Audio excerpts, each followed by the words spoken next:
Welcome to my channel. Today we'll learn multiple match with index match. Like,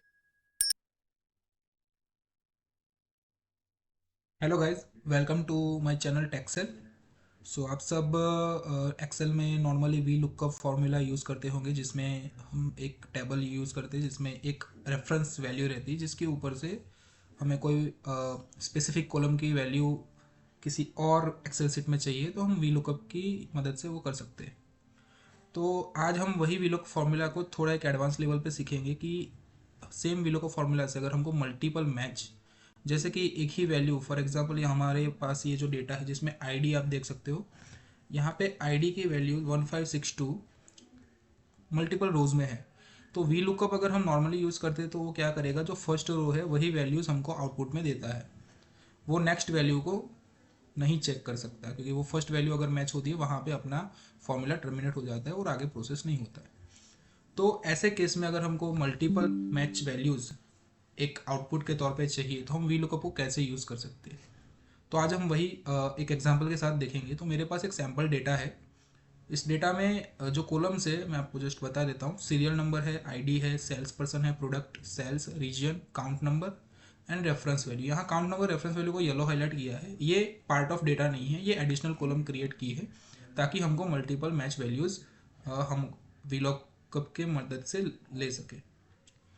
तो अभी हम देखते हैं, जैसे मुझे जो आउटपुट चाहिए, मुझे स्पेसिफिकली यहाँ पे जो डिफरेंट डिफरेंट सेल्स पर्सन है, अगर यूनिक वैल्यू मैं बताऊँ तो यहाँ पे एक ये person 1562 ID, then 1582 ID and 2587 ID, ये तीन आईडी के ही पर्सन है यूनिक। इन तीनों पर्सन ने कितना सेल्स किया है, कौन सी प्रोडक्ट सेल की है, कितना वॉल्यूम सेल किया है, कौन से रीजन में किया है, ये मुझे डिफरेंट डिफरेंट टेबल में आउटपुट चाहिए। तो मैं वी लुकअप की मदद से कैसे कर सकता हूँ। तो पहले इसके लिए मुझे क्या करना पड़ेगा, मुझे ये दो कॉलम क्रिएट करनी पड़ेगी, जहाँ पे पहली कॉलम जो है वो काउंट नंबर है।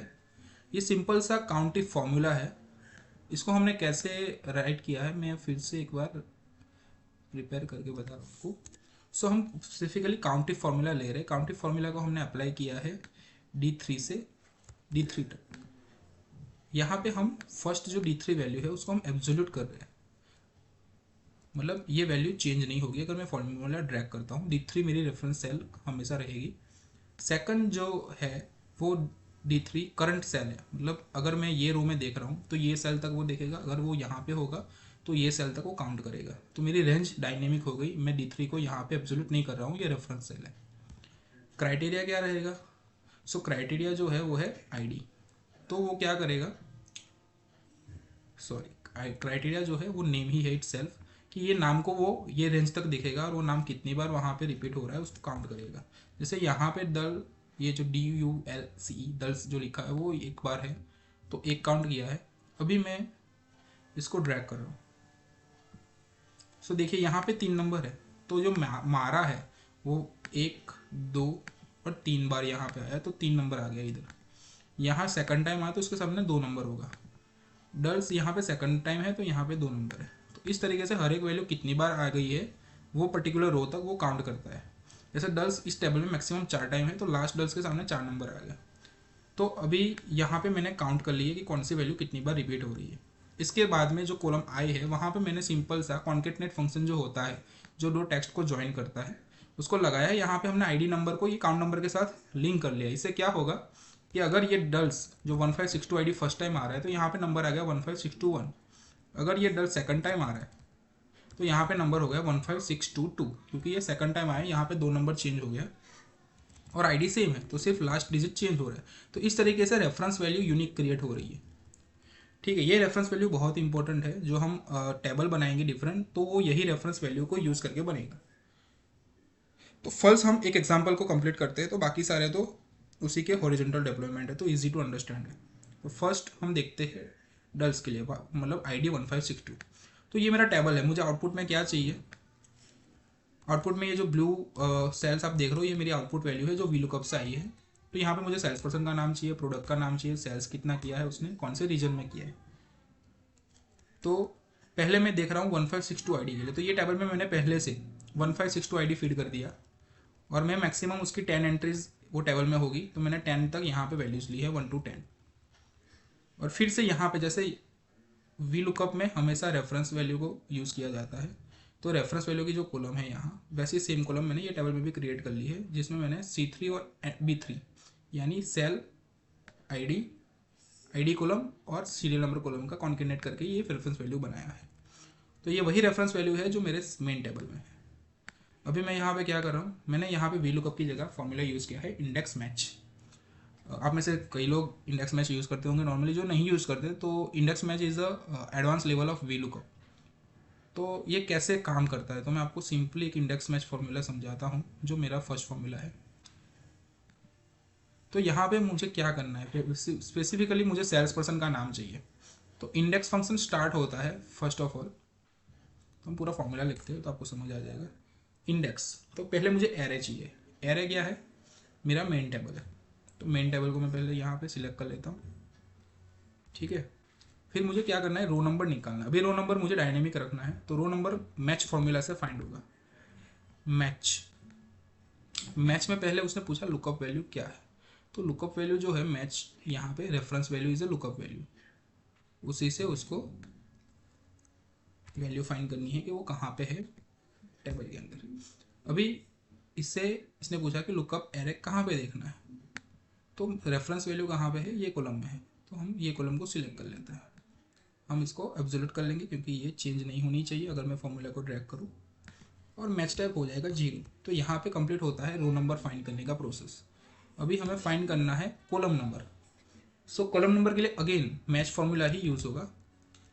यहाँ पे लुकअप वैल्यू चेंज हो जाएगी। अभी मैच फॉर्मूला कॉलम फाइंड करनी है, तो मुझे कॉलम किस चीज़ की फाइंड करनी है, सेल्स पर्सन का नाम कौन सी कॉलम है ये फाइंड करना है। तो मैं क्या सिलेक्ट करूँगा, लुकअप वैल्यू सेल्स पर्सन जहाँ पे लिखा है।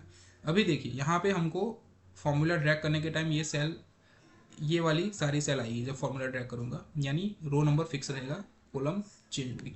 तो मैं रो नंबर को फिक्स कर रहा हूँ, ठीक है। अभी हमको लुकअप एरे सिलेक्ट करना है, तो सेल्स पर्सन जो कॉलम फाइंड करना है वो मेन टेबल में कहाँ पे है, तो यहाँ पे है। तो हम ये पूरे टेबल को ऐसे सिलेक्ट कर लेंगे, और ये लुकअप एरे, हमेशा लुकअप एरे को अपने को एब्सोल्यूट करना है ताकि हम फॉर्मूला ड्रैग करें तो वो चेंज नहीं होना चाहिए। अगेन एग्जैक्ट मैच चाहिए, इसलिए हमने 0 टाइप किया है। नाउ प्रेजेंट सी, सो यहाँ पे आ गया कि सेल्स पर्सन का नाम डल्स है, ये इसने फाइंड किया है बेस्ड ऑन ये वैल्यू और ये वैल्यू के ऊपर से। अभी मैं सिंपली ये फॉर्मूला को ये पूरी रो में पेस्ट मार दूँ। सो देखिए यहाँ पे वैल्यूज़ में एरर आई। ये एरर क्यों आई, क्योंकि हमने यहाँ पे फर्स्ट एरे, मैंने पहले ही बोला था कोई भी एरे जब हम फॉर्मूला में यूज़ करते हैं तो एरे को पहले ऑब्जोल्यूट कर लो F4 से। कोई भी एरे कभी ओपन लूप नहीं होना चाहिए, अदरवाइज ड्रैग करने के टाइम फॉर्मूला में एरर आती है। नाउ सी, मैं सारी वैल्यूज हटा देता हूँ ताकि आपको एक फ्रेश आइडिया है। सो यहाँ पे देखिए सेल्स पर्सन का नाम आ गया, आईफोन उसने बेचे हैं 400 यूनिट्स बेचे हैं एशिया रीजन में। अभी अगर वो टेबल में 4 एंट्री है इस पर्सन की, तो हम इस फॉर्मूला को लास्ट तक पहले पेस्ट कर लेते हैं। तो जितनी एंट्रीज होगी उतनी वैल्यूज आएगी, बाद में एरर आ जाएगी। जैसे 4 बार एंट्री है डल्स की तो 4 बार ही वैल्यू आएगी, उसके बाद नहीं है। हम फिल्टर करके देख लेते हैं कि फॉर्मूला सही से वैल्यू ले रहा है कि नहीं।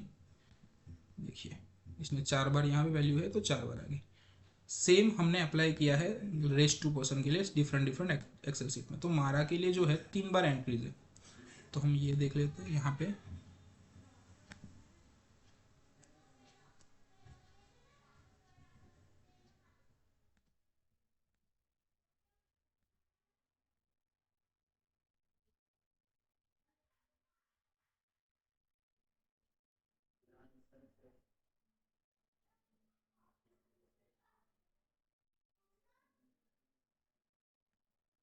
भी हम सेम चीज़ हमारा के लिए करेंगे। ये 2 सीट्स को भी डिलीट कर रहा हूँ ताकि एक नया क्रिएट कर पाए।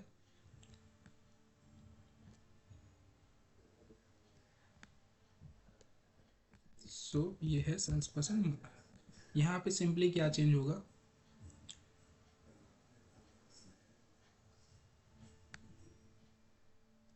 यहाँ पे जो आईडी है हमें चेंज करना है। पहले तो मारा का आईडी क्या है 1582 है। सो हमने उसको चेंज करके बस ड्रैग कर लिया, मारा की 3 बार एंट्री आ गई। देखिए ये बहुत ही यूज़फुल है, और जब ये डेटा बहुत सारा होता है तब अगर आपको ऐसे सेपरेट सेपरेट टेबल्स चाहिए तो उसके लिए ये बेस्ट वे है। हम इसको इजीली सेपरेट कर सकते हैं। नाउ फिलिप के लिए क्रिएट करना है तो क्या करना है, फिलिप का आईडी लेना है 2587। सो हम यहाँ पे आईडी चेंज करेंगे सिर्फ। Now you can see Philip की 3 बार एंट्रीज है, 3 बार एंट्रीज आ गई है। अभी ये बेस टेबल में अगर 4th एंट्री आती है, सो